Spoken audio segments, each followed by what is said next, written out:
십자가 운동 사실 8단까지 아닐 거예요.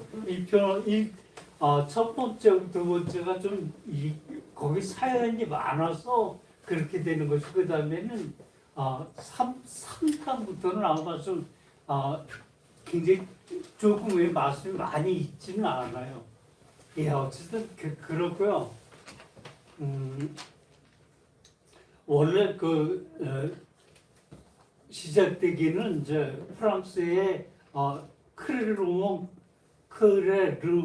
교회의 공의회에서 이것을 발표했습니다. 그 뭐냐면 교황 우아르노 2세가 이제 우아르노 2세가 이제 동로마 황제한테 편지를 받았습니다. 그 편지는 뭐냐면 성지 예루살렘이 이제 이스라엘에게 점령당해서 우리가 갈 수 없다. 우리가 좀 그렇다라고 하는 그런 이야기를 하는 것입니다. 어쨌든 이 예루살렘을 이제 구하기 위해서 이제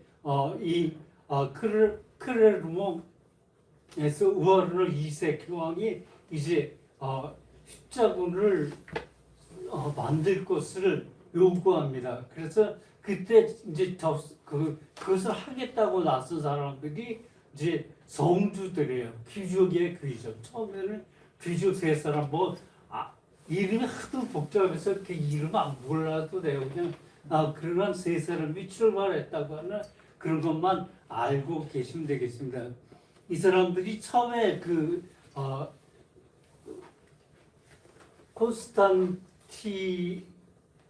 콘스탄티노플에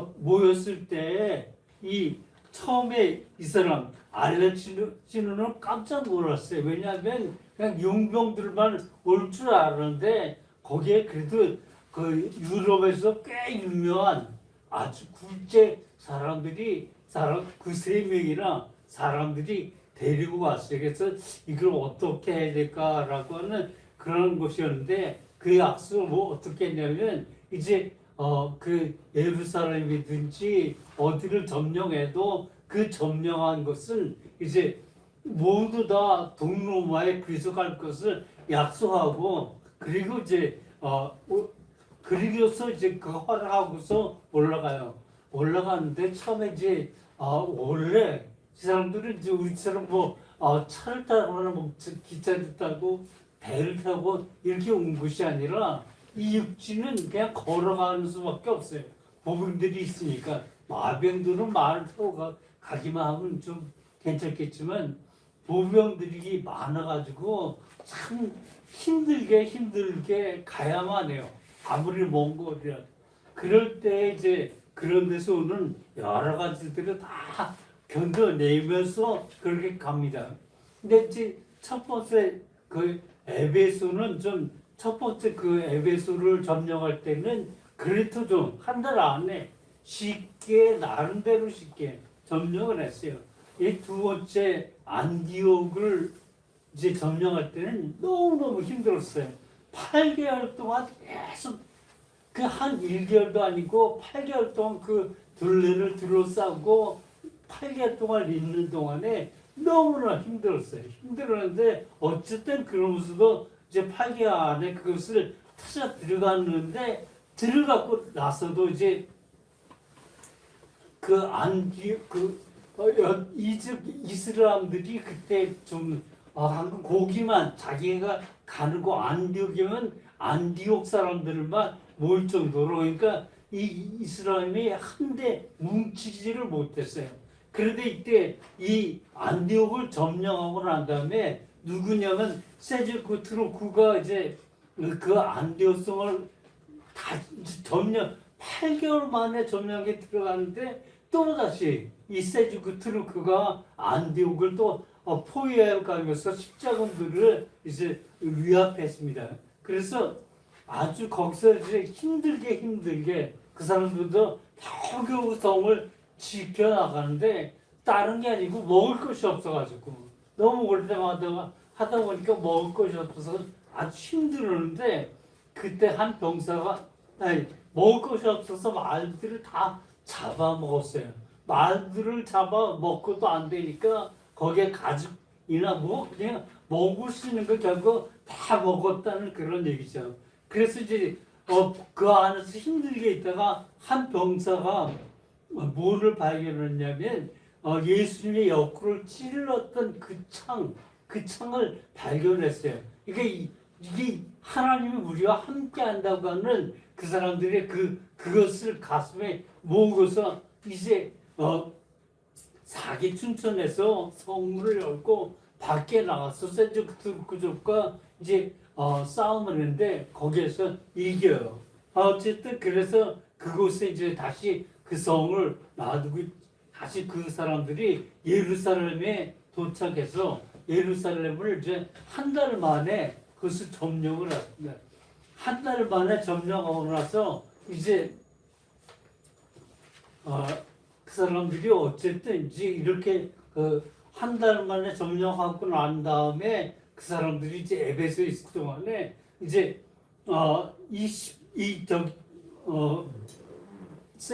셀주크 투르크죠. 이슬람들이 자기들이 참그 셀주크 투르크족은 이제 사우디아라비아 쪽에 이제 있었고 그다음에 이제 이집트에는 또 다른 그 이슬람 거대한 그 힘이 있어서 이슬람끼리 이게 부딪히는 일이 많았어요. 그러니까 거기만 그런 게 아니라 소규모 단지라도 한 도시마다의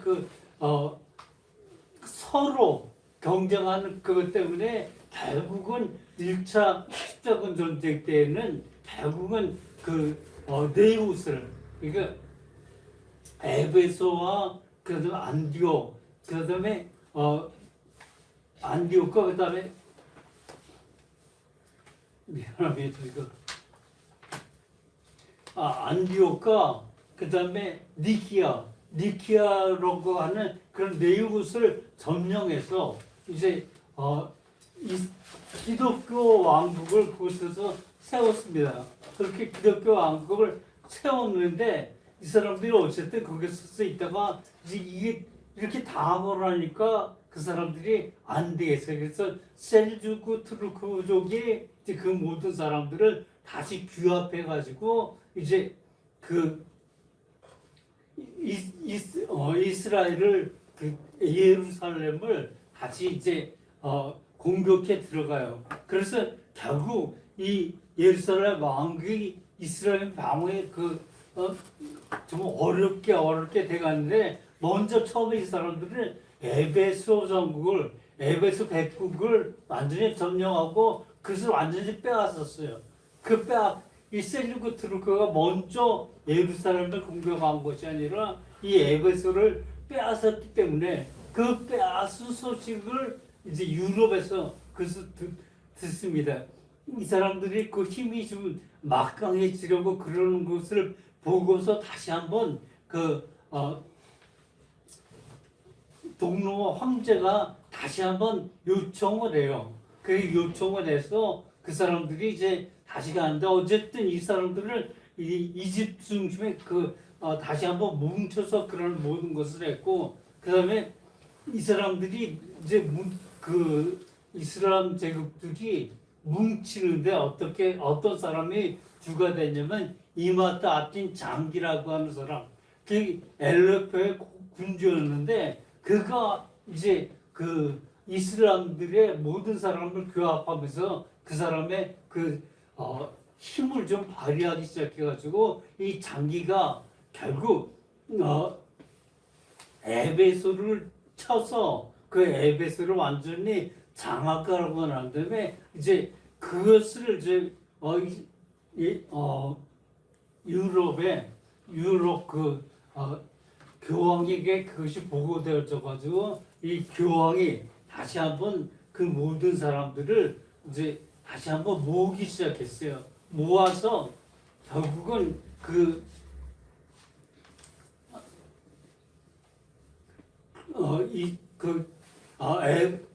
에우제니오 이게 다 외우지 못해가지고 이름들을 찾는데 좀 시간이 좀 걸리지. 에우제니오 3세가 이 즉각 그 십자군을 규합하려고 했어요. 그런데 이 사람보다 훨씬 더 인기가 좋았던 사람이 있어요. 그 당대 최고 그 존경을 받는 그 크릴로의 성자 베르나르였습니다. 이 베르나르가 아주 뛰어난 학자이고 설교가 아주 유명한데 그 사람이 한 곳에서만 설교한 것이 아니라 여러 곳을 돌아다니며 그 설교를 했는데 그것이 너무 강해가지고 그 사람의 설교를 듣는 사람들마다 그 남자들이 모두 십자군에 그 가입을 하겠다고 나서요. 그래 아내들이 저 베르나르를 우리 남편 도둑이라고 그렇게까지 이야기를 하고 자기네들을 숨기고 하는 그런 일들이 한번 해프닝처럼 그렇게 일어났던 것이 있습니다. 좀 차분해야 되는데 조금 차분해야 되지 않네요. 예. 어쨌든 이렇게 되어졌는데 이 베르나르의 영향을 받아가지고 이 베르나르의 그렇게 모이는 그 사람들이 많았습니다. 어쨌든 이 성제 탈환을 위해서 이제 두 번째 이 사람들이 공격하려고 하는데 이제 어쨌든 이 두 번째 십자군은 아주 고맙습니다.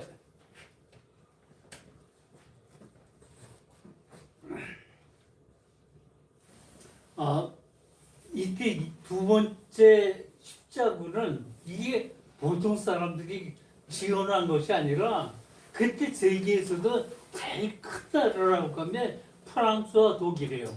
그러니까 그 당시 뭐 중국이나 다른 이런 데보다 이 프랑스와 그 독일이 제일 큰 나라였었는데 이 프랑스의 루이 7세가 그것에 이제 십자군을 가겠다고 지원해. 그러니까 이제 바로 그 옆에 있는 독일의 그 황제도 이름은 제가 보이는 대로 말씀드릴게요. 참 착각은. 어쨌든 이 루이 7세하고 독일하고 두 나라가 가장 강했는데 왜 가장 강했냐면 서로가 그 무너질 때에 그것을 서로마를 그대로 옮겨받은 것이 이 신성 로마 제국이에요. 신성 로마 제국은 프랑스와 독일이 합해진 것 안에서 그들의 힘이 가장 강하게 나오는 그러한 것이었습니다.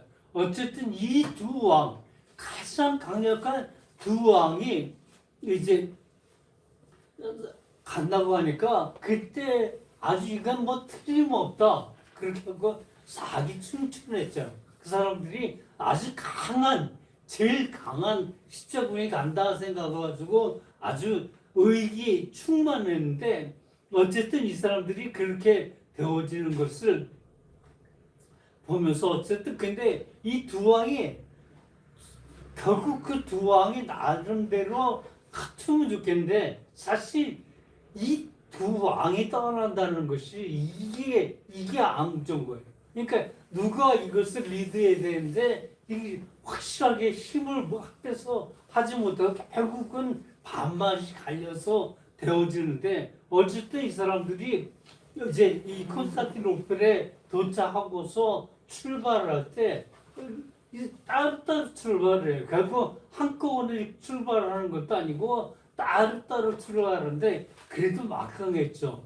근데 그때 이제 이슬람을 합병해서 제일 큰 힘을 가졌던 그런 사람인데 이 사람이 이 독일군이 이제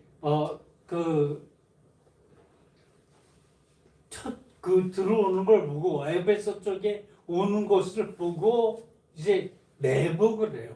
한 군데 매복하고서 그쪽으로 독일군을 끌어들였는데 독일군이 거기에서 그 사람들의 맹공격에 당하지를 못하고 결국 아주 힘들게 싸우다가 결국 얼마 남지 않은 병력을 이끌고 다시 이제 콘스탄티노플로 그 사람들이 다시 돌아와요. 돌아오는데 프랑스도 역시 비슷한 그런 경로를 해가면서 결국 그 사람들도 패해서 결국 돌아왔습니다. 그래서 돌아와서 가만히 있을 수는 없잖아요. 그 사람들이 이제 배를 구해가지고 콘스탄티노플에서 배를 타고서 예루살렘 쪽을 향해서 가서 결국 예루살렘 안에 도착을 합니다. 그 예루살렘 안에 도착을 했는데 그 도착하고서 사람들이 어떻게 해야 되나라고 하는 그 사람 나름대로의 회의를 했어요. 그 예루살렘의 왕하고 이제 이 두 사람들하고 회의를 했는데 이때 회의한 것이 무엇을 어떻게 할까? 에베소를 내려가자니 너무너무 멀어요.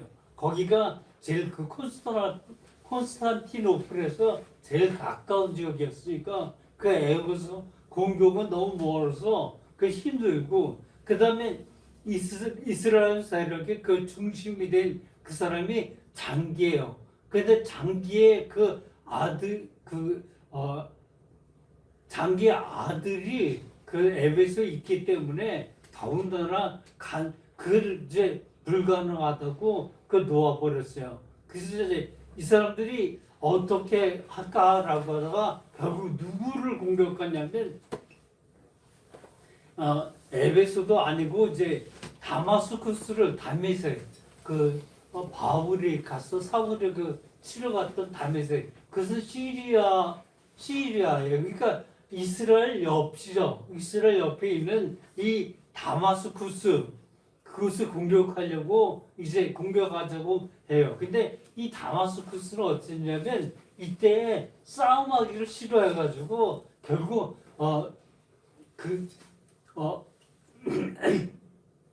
기독교국의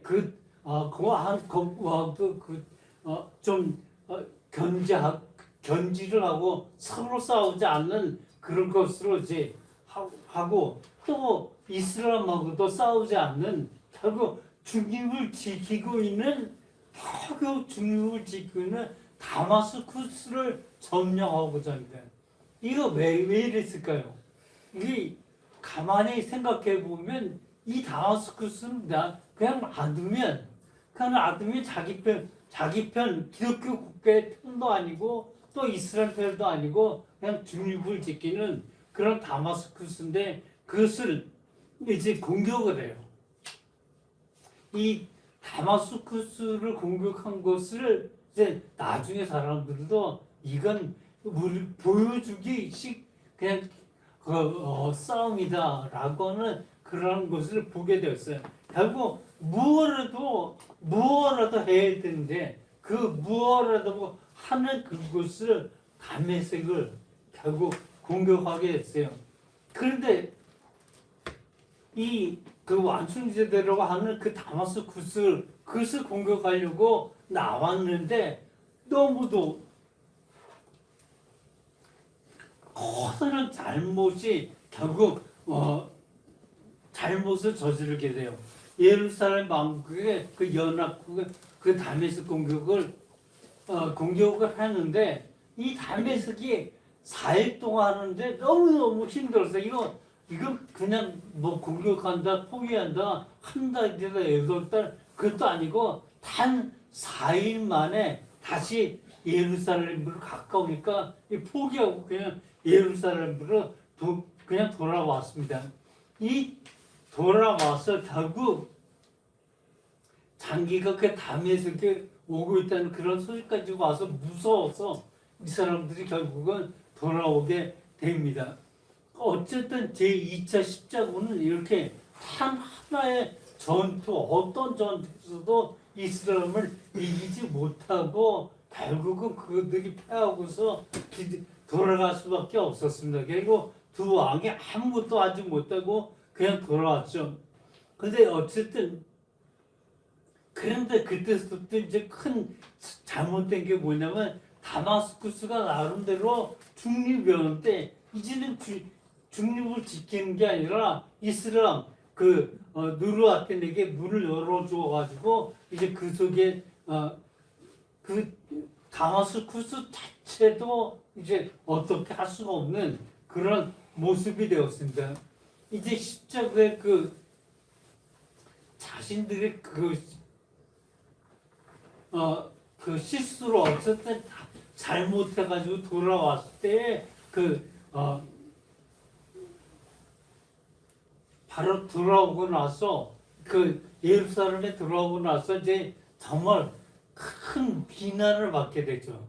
그 쫓아갔던 그런 두 사람이 그렇게 해서 결국 돌아왔다고 하는 거라고 하는 그런 비난을 받게 되는데 그 비난받는 것을 결국 이것을 치러갔던 베르나르에게 이제 그 베르나르에게 사람들이 원망을 해요. 그렇게 해서 사람들을 십자가를 모아서 결국은 하나님이 함께하지 못하지 않느냐. 결국 이런 소리를 들으면서 결국은 이 사람들이 돌아와서 그런 모습이 됩니다. 어쨌든 그 사람들이 이제 통일된 예루살렘을 통일된 이스라엘을 결국 통일되게 그렇게 만들었죠. 어쨌든 다마스쿠스에 넘겨준 그런 모습이 되었고요.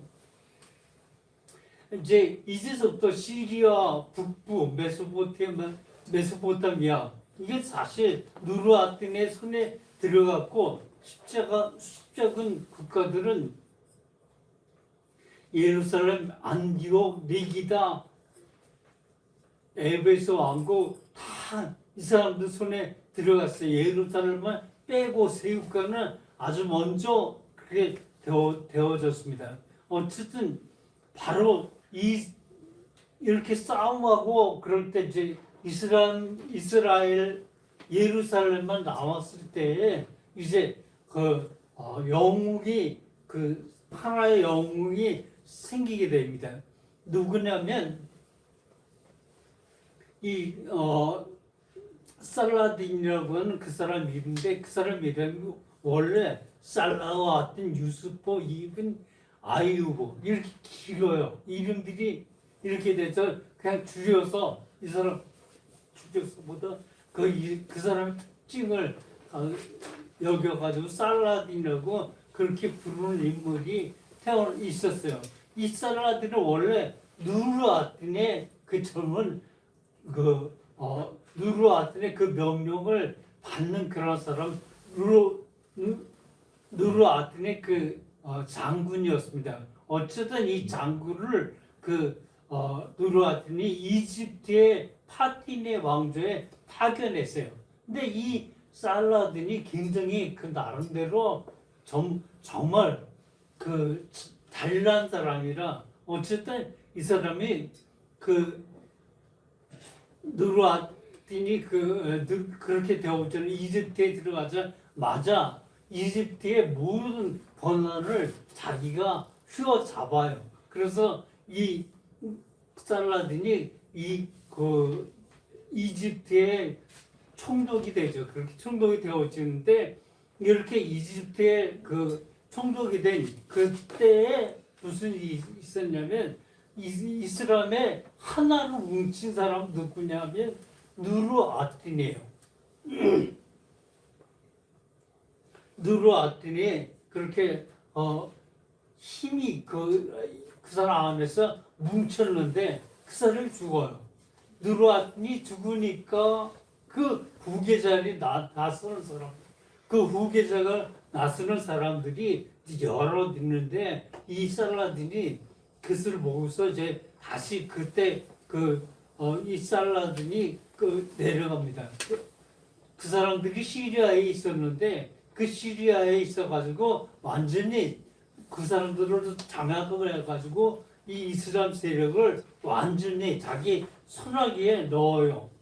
이 살라딘은 어쨌든 굉장히 힘을 발휘하는 그 그 사람이었는데 결국 이 살라딘과 이 예루살렘은 아주 정말 이들은 완전히 그 에베소도 안디옥도 그다음에 그 다른 곳도 다 빼앗기고 오로지 남은 것은 예루살렘 하나뿐이었습니다. 아, 제가 좀 오늘은 이상하게 흥분돼가지고 막 이야기를 좀 그렇게 되어지는데 그렇게 되다 보니까 여러분 좀 힘들죠.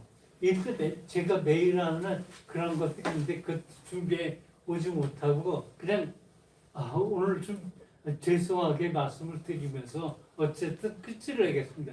어쨌든 이 살라딘이 나름대로 이슬람의 가장 그 우두머리로 그렇게 되어져 있을 때 예루살렘 왕국과는 그 아주 나름의 그 뭐 어떤 그 조약을 맺어가지고 서로 쳐들어가지를 그렇게 안고 있는 위태로운 그런 평화를 그렇게 지켜나갔는데 여기에 아주 물을 끓여가 뜨거운 물을 붓는 그런 사람이 나타나요. 그 이스라엘의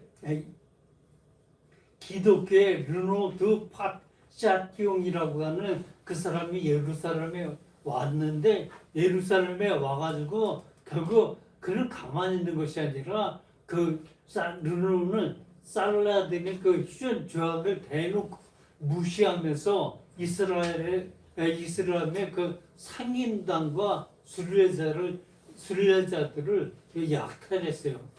심지어는 그는 홍해로 내려가서 이스라엘 성지인 메카, 메디나 이런 곳들을 공격하겠다고 협박을 했어요.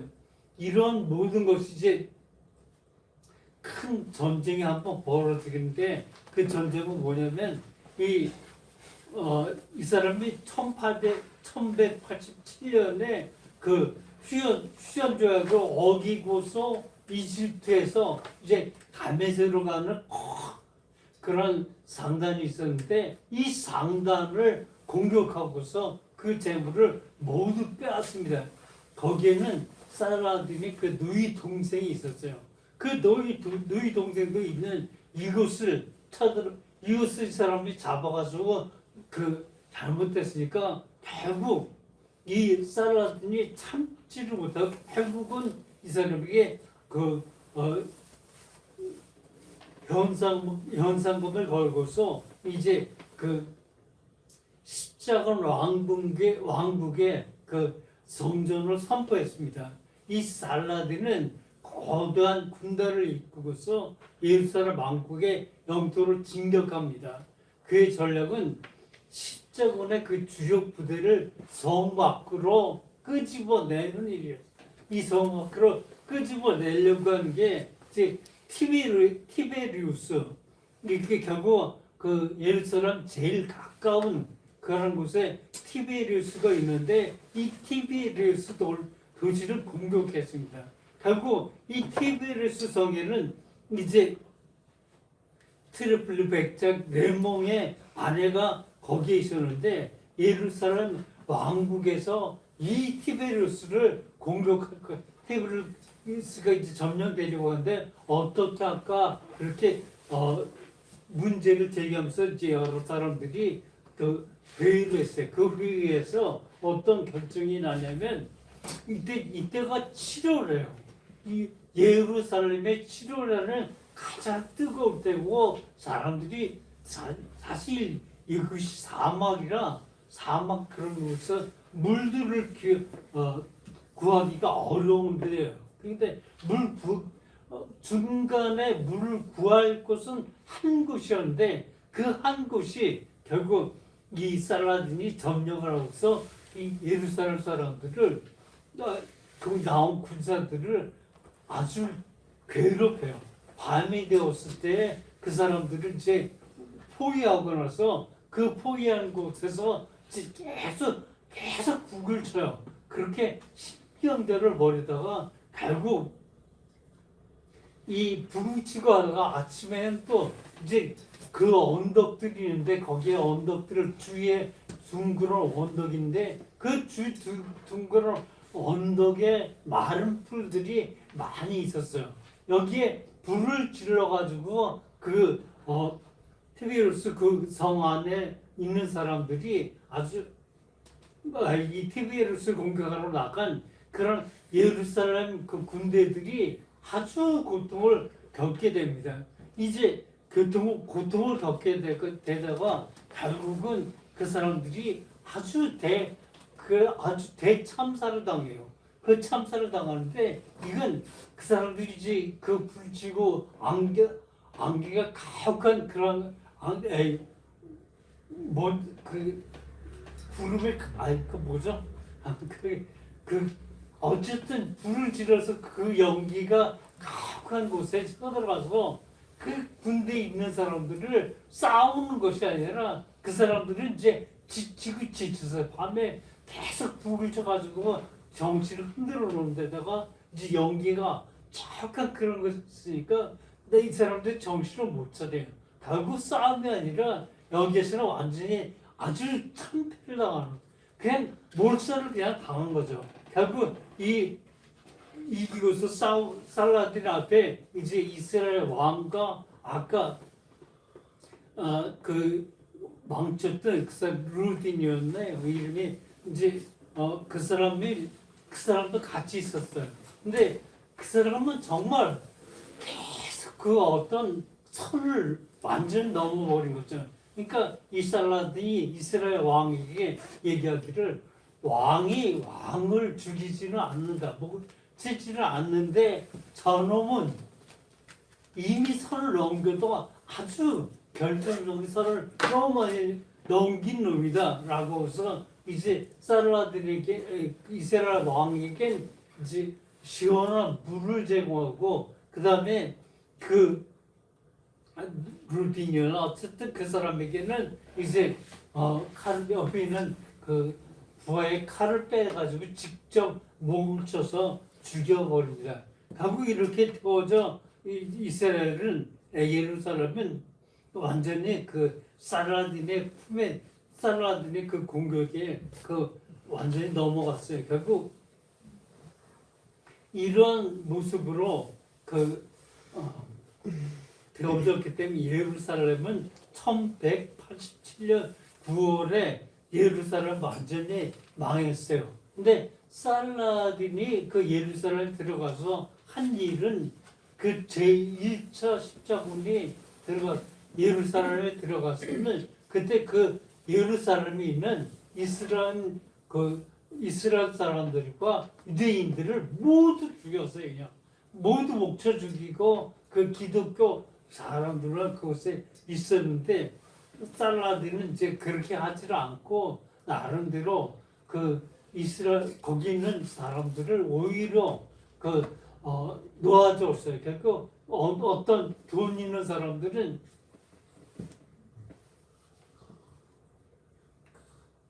제가 보더니 완전히 흥분했어요. 예리지 몰라도 저는 가라앉히려도 잘 가라앉혀지지가 않는데 어쨌든 이 사람은 완전히 그 사람들이 살라딘은 그 남은 백성을 죽이지 않고 좀 돈 있는 사람 몸값을 받고 풀어주고 또 다른 데서 돈이 없는 사람도 결국은 그 사람들을 놓아줬어요. 결국 그렇게 해서 그런 모든 모습에 대조를 보이는 그런 모습이었습니다. 이제 이렇게 해서 이제 3차 십자군이 되어지는데 되어지는 건 다음에 하더라고. 어쨌든 2차 십자군은 이렇게 결국 1차군은 판이하게 아주 그냥 완전히 망해서 돌아가고 오히려 예루살렘 그 성도 완전히 빼앗기게 되는 그런 모습이 되었습니다. 네, 기도하죠.